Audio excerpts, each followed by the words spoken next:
చేతులు ఎట్టకండి బాబు, చేతులు ఎట్టకండి.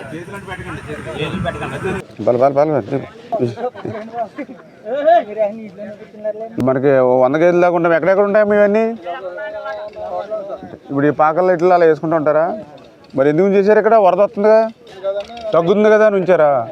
అదే రాత్రి చెప్పారులా 100 గేదెలు ఉండిపోయినాయంటే మళ్ళీ ఆ కలెక్టర్ గారి కూడా చెప్పి మళ్ళీ పడవలు అవి పెట్టారు, 3 పడవలు. ఇప్పుడు ఇవి ఈదుకుంటూ వచ్చేస్తాం. ఇవి అట్లా కట్టేస్తాను అలవాటు అట్లకి.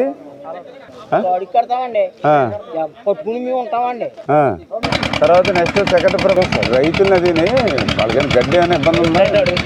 ఎన్ని ఉన్నాయి ఇక్కడ? ఇక్కడ వచ్చి 350 ఉన్నాయి సార్. మీరు ఎలా వచ్చారండి? అమ్మా ఏంటి, అదే గోదావరి వరద పెరుగుతోంది కదా, ఇంకా ఇమీడియట్లీ చంద్రబాబు నాయుడు గారు ఏంటంటే మీ అందరినీ ఆదుకోవాలని, మీరు ఇబ్బందుల్లో కష్టాల్లో ఉంటే పరామర్శించి మీకు కావాల్సినటువంటి నిత్యావసరాలు అన్నీ కూడా అందజేయమని చెప్పడం జరిగింది. ఇంకా మీ ఇళ్లలోకి నీళ్ళు రాకపోయినా కూడా ముందుగానే పట్టుకొచ్చేస్తున్నాం మీకు. ఇక్కడ ఎవరు చూసుకుంటారండి ఇక్కడ ఈ విలేజ్? మీకు ఏదైనా ఇబ్బంది ఉంటే చెప్పండి. ఇక్కడ